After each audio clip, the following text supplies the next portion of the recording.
सभी विद्यार्थियों को नमस्कार। मैं विक्रम सिंह आज आपके सामने फिर से फिजिक्स में चैप्टर नंबर 12 में नेक्स्ट पार्ट व्यतिकरण में फ्रिंज की कोणीय चौड़ाई के लिए व्यंजक ज्ञात करने के लिए फिर से उपस्थित हूँ। आज हम जो पहले आपने पार्ट नंबर 7 पढ़ा था उस पार्ट नंबर 7 में हमने फ्रिंज की चौड़ाई के लिए व्यंजक प्राप्त किया था। अब अपन नेक्स्ट पार्ट में व्यतिकरण में फ्रिंज की कोणीय चौड़ाई, यानी पिछले पार्ट में हमने फ्रिंज चौड़ाई ज्ञात की थी, अब हम फ्रिंज की कोणीय चौड़ाई ज्ञात करेंगे। ठीक है, यानी फ्रिंज की जो कोणीय चौड़ाई है थीटा, उसका मान हम ज्ञात करते हैं। तो सबसे पहले ध्यान दें, यहाँ से जो हमारा पार्ट नंबर 7 में जो चित्र था वही अपन दोबारा से बना लेंगे। अगर हमें फ्रिंज की कोणीय चौड़ाई का व्यंजक ज्ञात करना है तो हम इस चित्र को बनाएंगे। यहाँ S1 S2 क्या है, द्विस्लेट है, इनके बीच की दूरी क्या है, स्मॉल d है, इनसे पर्दे की दूरी कैपिटल D है। मान लो पर्दे का मध्य बिंदु O है जहाँ पर चमकीली फ्रिंज प्राप्त होती है, और उससे y दूरी पर कोई बिंदु P है जहाँ पे हमें फ्रिंज की स्थिति ज्ञात करनी होती है। ठीक है, और S1 S2 के ठीक बीच में बिंदु O डैश है, O डैश को अपन P से मिलाएंगे और कोण P O डैश O को हम क्या मानेंगे, थीटा मानेंगे। ठीक है, और S1 से A पे S1A लंब डालेंगे किस पर, S2P पर। फ्रिंज चौड़ाई ज्ञात करनी हो और फ्रिंज की कोणीय चौड़ाई ज्ञात करनी हो तो उसके लिए हम यही चित्र दोबारा से बनाएंगे।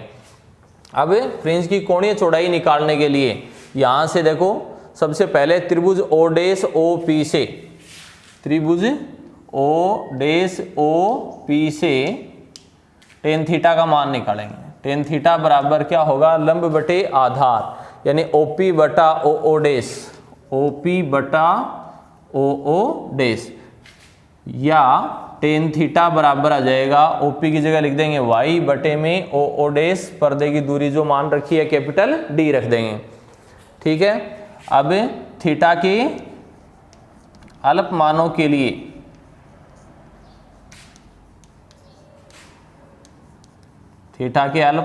लिए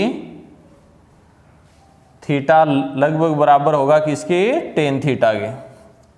ठीक है, तो इसलिए थीटा और टेन थीटा को अपन बराबर करेंगे तो इसी मान को अपन लिख सकते हैं, या थीटा बराबर, कोणीय चौड़ाई को थीटा से व्यक्त करते हैं तो थीटा बराबर क्या हुआ, y बटा d हो गया। ठीक है, अब यहाँ से या थीटा की जगह डेल्टा थीटा रख दें, यानी यदि हम थीटा की जगह डेल्टा थीटा रखेंगे तो y की जगह क्या लिख देंगे, डेल्टा y बटे में कैपिटल D। अब डेल्टा y क्या है, डेल्टा y फ्रिंजों के बीच का अंतराल होता है। ठीक है ना, तो यहाँ पे अपन इसको बीटा के बराबर ले सकते हैं। डेल्टा y बराबर बीटा, यानी फ्रिंज चौड़ाई लेने पर, डेल्टा y बराबर बीटा लेने पर क्या लिख सकते हैं, डेल्टा थीटा बराबर हो जाएगा बीटा बटे में d। ठीक है, यानी डेल्टा y की जगह क्या लिख देंगे, बीटा, तो बीटा बटे में d हो गया। बीटा क्या है, फ्रिंज चौड़ाई है। बीटा का मान ये होता है, या चूंकि बीटा बराबर क्या होता है, बीटा बराबर होता है lambda capital D upon small d, fringe चौड़ाई का व्यंजक है ये। तो बीटा का मान अपन ये रख देंगे, तो या डेल्टा थीटा बराबर बीटा की जगह रख देंगे lambda capital D upon small d, और बटा में या d है कैपिटल D, ये ऐसी की ऐसी लिख देंगे। अब d से d कैंसिल, तो यहाँ से डेल्टा थीटा बराबर आ जाएगा, ऊपर क्या बच गया, लेमडा, नीचे स्मॉल d। ठीक है, ये फ्रिंज की कोणीय चौड़ाई है, यानी फ्रिंज की कोणीय चौड़ाई डेल्टा थीटा बराबर होगी लेमडा बटा d। फ्रिंज की कोणीय चौड़ाई पर्दे की दूरी कैपिटल D पर निर्भर नहीं करती है। ये किस पे निर्भर करती है, प्रयुक्त प्रकाश के तरंग दैर्ध्य पर और स्लिट S1 S2 के बीच की दूरी स्मॉल d पर निर्भर करती है। तो ये है कोणीय, यानी फ्रिंज की कोणीय चौड़ाई ज्ञात करने का सूत्र है। फ्रिंज की कोणीय चौड़ाई ज्ञात करने का सूत्र होगा डेल्टा थीटा बराबर लेमडा अपॉन स्मॉल d। ठीक है, ये दूरी फ्रिंज की कोणीय चौड़ाई है वो पर्दे की दूरी यानी कैपिटल डी पर निर्भर नहीं करती है।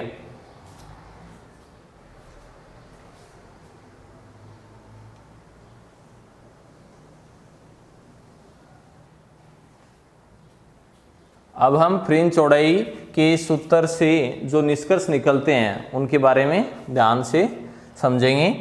ध्यान दें, सबसे पहले फ्रिंज चौड़ाई का सूत्र ये होता है,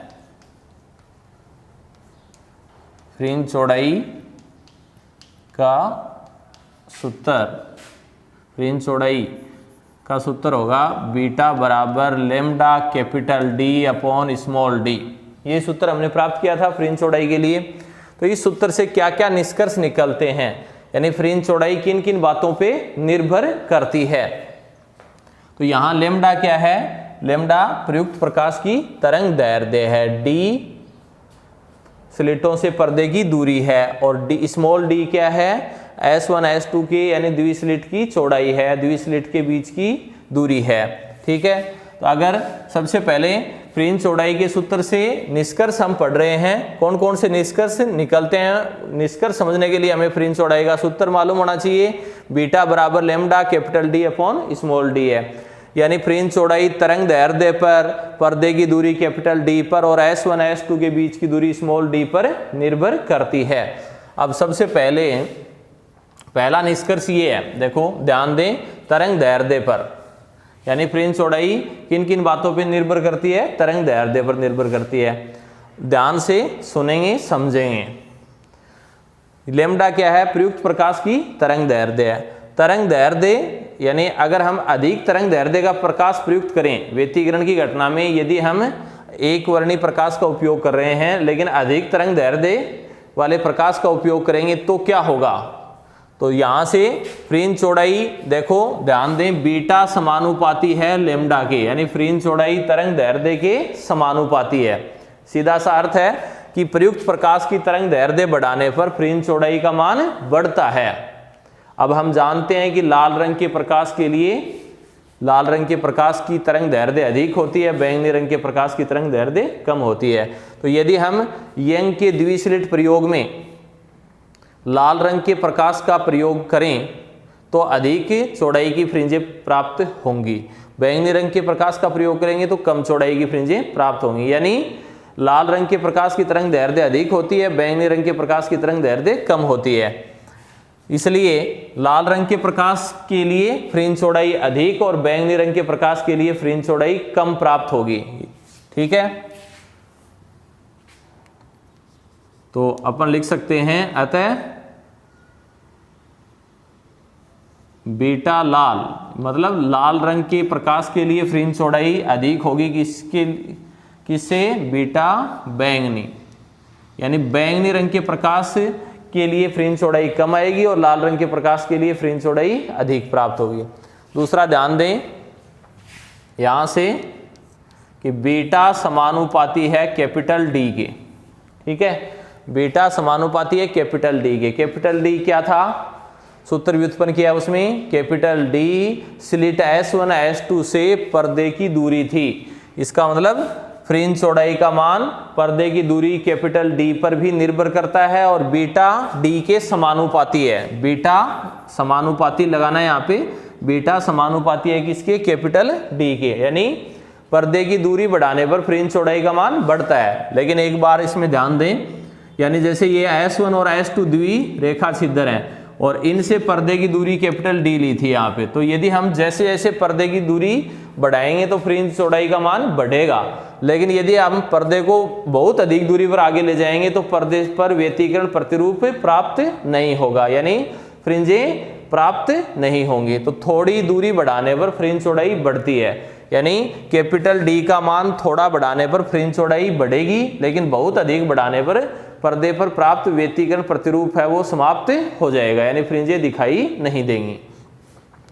तीसरी चीज है वो ध्यान दें, तीसरी क्या है, बीटा समानुपाती है 1/d के, 1 स्मॉल d, यानी फ्रिंज चौड़ाई का जो मान है वो स्लिट S1 S2 जो थी अपने पास में उनके बीच की दूरी स्मॉल d पर भी निर्भर करता है और बीटा स्मॉल डी के यानी व्युत्क्रमानुपाती है। कहने का मतलब ये हुआ कि स्मॉल डी का मान बढ़ाने पर बीटा का मान कम होगा, स्मॉल डी का मान कम करने पर बीटा का मान बढ़ेगा। यानी S1 S2 के बीच की दूरी कम होने पर फ्रिंज चौड़ाई बढ़ेगी, S1 S2 के बीच की दूरी कम होने पर D का मान कम होगा और D का मान कम होने पर फ्रिंज चौड़ाई अधिक प्राप्त होगी। ठीक है, तो हमें अधिक चौड़ाई की फ्रिंजें प्राप्त करनी है तो हमें अधिक तरंग दैर्ध्य के प्रकाश का उपयोग करना चाहिए और साथ में S1 S2 के बीच की दूरी कम रखनी चाहिए। इसके अलावा यदि कुछ चीजें और ध्यान देने योग्य हैं इस सूत्र में, यदि हम यंग के द्विस्लिट प्रयोग को यदि n अपवर्तनांक वाले माध्यम में करें तो फ्रिंज चौड़ाई पर क्या प्रभाव पड़ेगा। यंग के द्विस्लिट प्रयोग को यदि n अपवर्तनांक वाले वायु, ध्यान से एक बार इस बात को सुनेंगे, यंग के द्विस्लिट प्रयोग को यदि हम वायु के स्थान पर, पहले वायु में किया था, तो वायु के स्थान पर यदि n अपवर्तनांक वाले माध्यम में किया जाए तो फ्रिंज चौड़ाई पर क्या प्रभाव पड़ेगा। तो उसमें ध्यान देने वाली बात यह है कि वायु में यदि प्रकाश की तरंग दैर्ध्य लैम्डा है, वायु में यदि प्रकाश की तरंग दैर्ध्य क्या है, लैम्डा है, तो यदि हम उसी प्रयोग को और जल में, कांच में कर रहे हैं जिसका अपवर्तनांक क्या है, n है, तब प्रकाश की तरंग दैर्ध्य घटकर कितनी रह जाएगी, लैम्डा बटा n रह जाएगी। ठीक है ना। यदि वायु में तरंग दैर्ध्य लैम्डा है तो जल या कांच में करेंगे तब लैम्डा बटा n हो जाएगी, जहां पे n क्या होगा, उस माध्यम का अपवर्तनांक होगा। जैसे कांच में हो रहा है तो कांच का अपवर्तनांक है, जल में प्रयोग कर रहे हैं तो जल का अपवर्तनांक है। तो नई तरंग दैर्ध्य यानी वायु में तरंग दैर्ध्य लैम्डा है तो जल में तरंग दैर्ध्य को अपन लैम्डा डैश से लिखेंगे, तो लैम्डा डैश बराबर क्या हुआ, लैम्डा बटे में n, जहां पे n उस माध्यम का क्या हो जाएगा, अपवर्तनांक हो जाएगा जिसमें प्रयोग किया जा रहा है। अब फ्रिंज चौड़ाई यहाँ पे ध्यान दें, यदि वायु में फ्रिंज चौड़ाई बीटा है और मान लो जल या किसी अन्य माध्यम में फ्रिंज चौड़ाई बीटा डैश है तो बीटा डैश बराबर क्या होगी, बीटा बटे में n, यानी फ्रिंज चौड़ाई का मान कम हो जाएगा। कितने गुना कम हो जाएगा, 1/n गुना कम हो जाएगा, जहां पे n क्या है, माध्यम का अपवर्तनांक है। ये मान कहां से आया, हम जानते हैं कि बीटा डैश बराबर अपन लिख सकते हैं लैम्डा d/d। ठीक है, ये फ्रिंज चौड़ाई का सूत्र है। अब लैम्डा डैश जो है उसकी जगह अपन क्या लिख सकते हैं, बीटा डैश बराबर लैम्डा डैश की जगह लैम्डा और बटे में n लिख सकते हैं और कैपिटल D/स्मॉल d ऐसा कैसा। अब चूंकि लैम्डा D/d किसका मान हो गया, लैम्डा D/d, ये बीटा वायु में फ्रिंज चौड़ाई होगी और बटे में n रह गया। यानी क्या निष्कर्ष निकला, क्या निष्कर्ष निकलता है कि यदि यंग के द्विस्लिट प्रयोग को वायु में किया जाता है और हमें फ्रिंज चौड़ाई यदि बीटा प्राप्त होती है, यदि हम उसी प्रयोग को जल में करें तो हमें बीटा डैश प्राप्त होती है, तो बीटा डैश बराबर होगी बीटा बटे में n की। ठीक है, जहां पे ये तो बीटा डैश तो माध्यम में हो जाएगी, किसी भी माध्यम में कर रहे हैं वहां पे, और ये हो जाएगी वायु में, और ये माध्यम का क्या हो जाएगा, अपवर्तनांक हो जाएगा। तो किसी माध्यम में फ्रिंज चौड़ाई बराबर होगी वायु में फ्रिंज चौड़ाई बटे में माध्यम का अपवर्तनांक। ठीक है,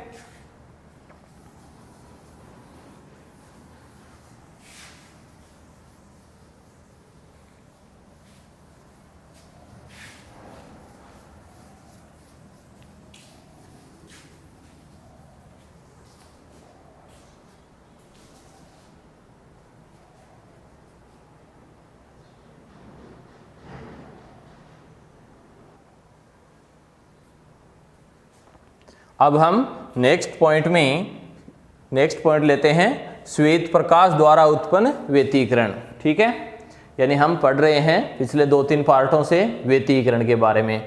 व्यतिकरण किसे कहते हैं ये आप समझ चुके हैं कि जब समान आवर्ती की 2 प्रकाश तरंगें एक ही दिशा में एक ही पथ पर समान चाल से चलकर अध्यारोपित होती हैं तो उनसे जो परिणामी तरंग बनती है उसके आयाम और तीव्रता या तो बढ़ जाते हैं या कम हो जाते हैं। इस घटना को व्यतिकरण कहते हैं। समपोषी व्यतिकरण में परिणामी तरंग का आयाम तीव्रता अधिकतम होता है, विनाशी में न्यूनतम होता है। व्यतिकरण की घटना को स्पष्ट करने वाला प्रयोग है यंग का द्विस्लिट प्रयोग, उसके बारे में भी अपन पढ़ चुके हैं।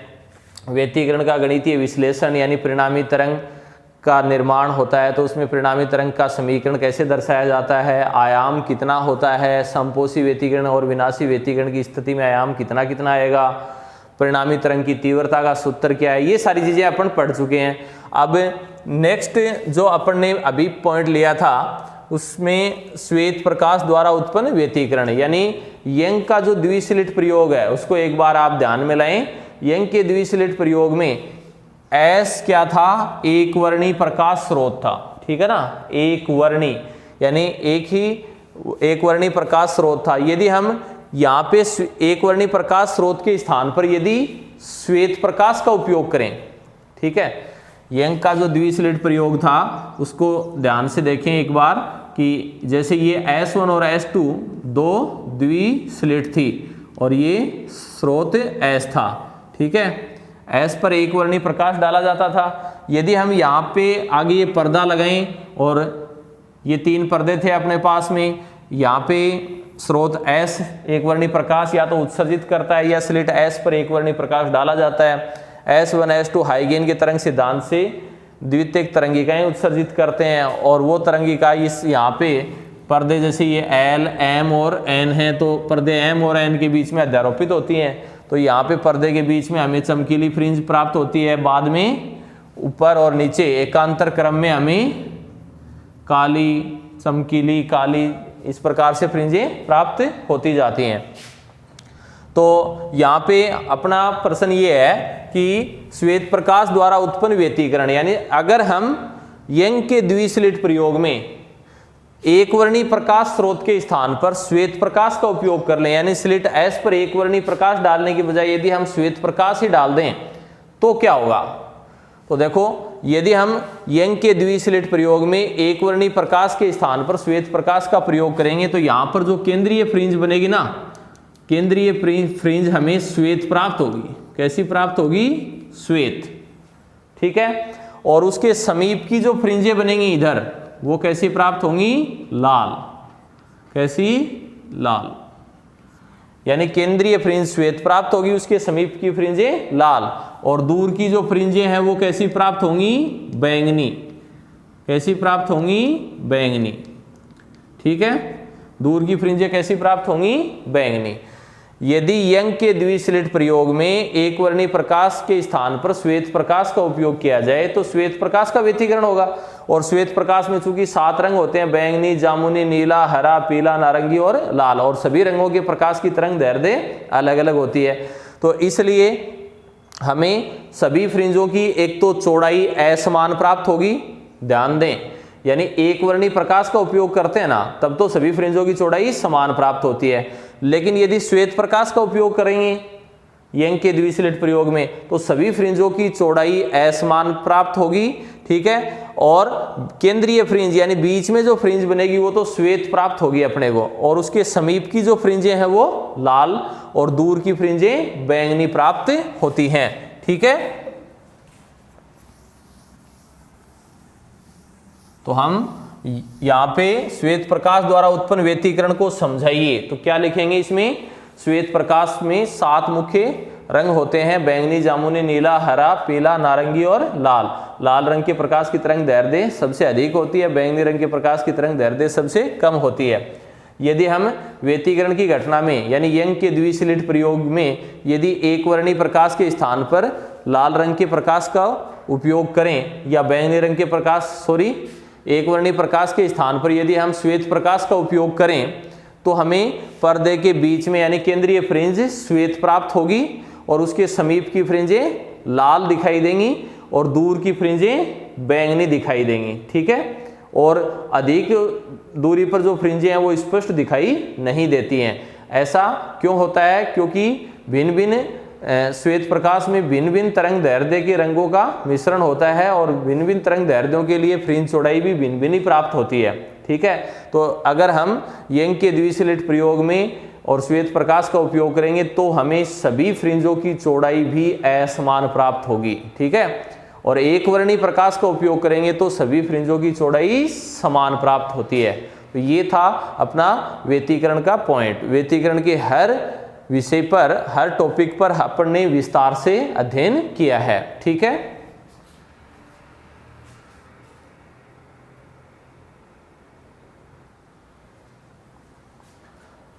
अब हम आगे नेक्स्ट पार्ट 9 में प्रकाश के विवर्तन के बारे में अध्ययन करेंगे। आज का ये जो पार्ट है ये अपन यहीं समाप्त करते हैं। व्यतिकरण का हमने हर पॉइंट अच्छी तरीके से पढ़ा है। यदि आपके इनमें किसी भी प्रकार की कोई समस्या हो तो आप कमेंट्स के द्वारा पूछ सकते हैं, और वीडियो को अधिक से अधिक लाइक करेंगे, शेयर करेंगे, और ध्यान से जो चीज़ें बताई गई हैं उसको आप अपने घर पे लिख लिख के याद करेंगे, समझेंगे, ठीक है। धन्यवाद।